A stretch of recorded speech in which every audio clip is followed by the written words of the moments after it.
नमस्कार मित्रों, स्वागत है एक बार फिर आपका मेरे इस छोटे से YouTube चैनल पर। मैं हूं मनीष पांडे और पिछले दो दिनों से लगातार मैंने 2 वीडियोस पुलिस भर्ती को लेके बनाए हैं। आपको पता ही चल गया होगा कि पुलिस भर्ती की जो परीक्षा है वो निरस्त कर दी गई है। मुख्यमंत्री योगी आदित्यनाथ ने इस पूरी परीक्षा की जो प्रक्रिया है उसको निरस्त करते हुए आदेश दिया है कि इसकी गहनता से जांच की जाए और जो भी लोग दोषी हों पेपर लीक मामले में उनके खिलाफ सख्त से सख्त कार्रवाई की जाए। और योगी आदित्यनाथ की सख्त कार्रवाई कैसी होती है ये मुझे लगता है आपको बताने की जरूरत नहीं है, क्योंकि जब ये आंदोलन शुरू हुआ था, जब ये छात्रों का प्रदर्शन शुरू हुआ था, तो शुरुआती दौर में आपने देखा था कि किस तरीके से इसे राजनीतिक रंग देने की कोशिश की गई थी, किस तरीके से माहौल को गर्म करने की बात कही गई थी। तब भी मैंने लिखा था, तब भी मैंने आपको बताया था, मैंने कहा था जब ये आंदोलन अपने पूरे सवाब पे था, जब तमाम राजनेता विपक्ष के उन आंदोलनरत छात्रों के पास पहुंच के उसे एक चुनावी स्टेज समझ के और भाषणबाजी कर रहे थे, जब सरकारों पर हमला बोल रहे थे, तब मैंने ये कहा था आपसे कि योगी जी अभी बनारस में हैं, जैसे ही लखनऊ पहुंचेंगे योगी आदित्यनाथ, ये जो चमक दमक नेताओं की है वो खत्म हो जाएगी। और हुआ वही भी। जैसे ही योगी जी लखनऊ पहुंचे, उन्होंने आते ही तमाम जो साक्ष्य थे वो देखे और सीधे सीधे उन्होंने ऐलान कर दिया कि जो परीक्षाएं हुई हैं उसे निरस्त किया जाता है और 6 महीने बाद पुनः परीक्षा होगी। अब थोड़ी सी आगे की कहानी मैं देख रहा हूं, बहुत सारे राजनेता, बहुत सारे पॉलिटिशियंस, बहुत सारे विधायक, नेता, पूर्व मंत्री इस परीक्षा को लेकर सवाल उठा रहे हैं।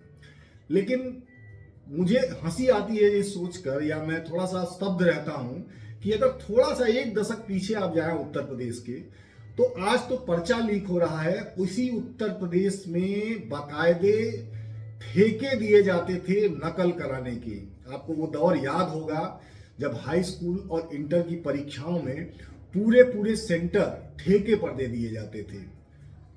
उस समय ये लोग कहां थे? उस समय इनका विरोध कहां था? उस समय ये क्यों खामोश रहते थे? धीरे धीरे समय बदलता गया और धीरे धीरे इन चीजों को ठीक किया गया। आज आप कह सकते हैं कि जो पेपर लीक हुआ, पेपर लीक होने के बाद अगर साक्ष्य आए, सबूत आए, तो उस परीक्षा को निरस्त कर दिया गया। लेकिन आपने कभी देखा है पिछली सरकारों में कभी कोई परीक्षा निरस्त हुई हो? मतलब जो विरोध करने वाले हैं उन्हें विरोध का मौका ही नहीं मिलता था, क्योंकि सारे लोगों को पता था सिस्टम ऊपर से नीचे से कहां तक बकायदे काउंटर खुल जाते थे, पैसे जमा किए जाते थे, नौकरियां लोगों को बांट दी जाती थी। और मुझे साक्ष्य देने की जरूरत नहीं है, अगर आप थोड़ा सा पीछे जाएंगे तो उत्तर प्रदेश में सरकारी प्रतियोगिताओं की क्या स्थिति रही है।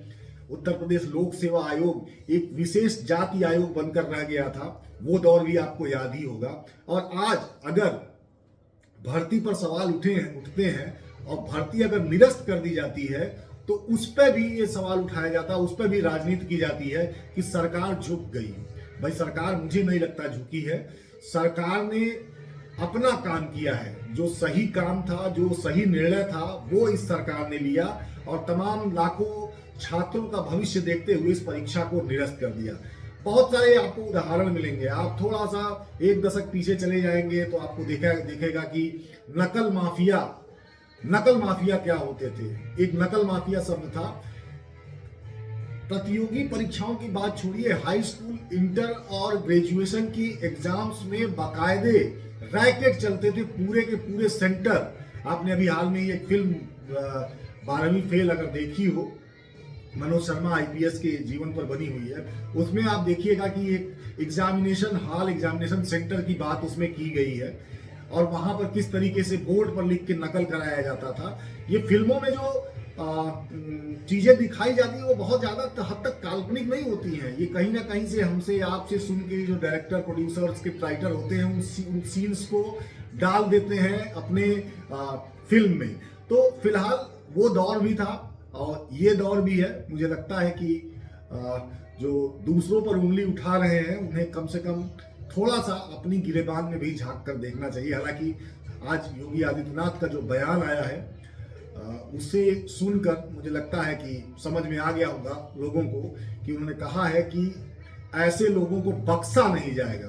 फिलहाल देखिए आगे आगे होता है क्या, लेकिन फिलहाल मुझे हंसी इसी बात पे आती है कि जिनकी सरकार में पूरे पूरे सेंटर ठेके पर दे दिए जाते थे, पूरे पूरे आयोग बिक जाते थे, वो लोग आज इस भर्ती पर और इस सरकार पर सवाल उठा रहे हैं। फिलहाल देखिए आगे थोड़ा सा और इंतजार करिए। देखिए मुझे लगता है कि अभी कुछ लोग पकड़े गए हैं, एसटीएफ जांच कर रही है और मुझे लगता है बहुत जल्द वो तमाम चेहरे भी शामिल होंगे जिन्होंने इन परीक्षाओं का पेपर लीक किया है और उन्हें उनकी करनी की सजा भी मिलेगी, क्योंकि ये सरकार जो है थोड़ा अलग किस्म की है। ये जो मुख्यमंत्री अपने हैं वो थोड़ा अलग किस्म के हैं, तो थोड़ा इंतजार करिए और फिर जल्द ही आपको ये सब सारे परिणाम जो मैं बातें आपके सामने अभी बोल रहा हूं, जो आप मेरे वीडियो के माध्यम से देख रहे हैं, वो सब आप घटित होते हुए देखेंगे। फिलहाल इस वीडियो में इतना ही, और मुझे मेरी गुजारिश है आपसे कि अगर आपको मेरा ये प्रयास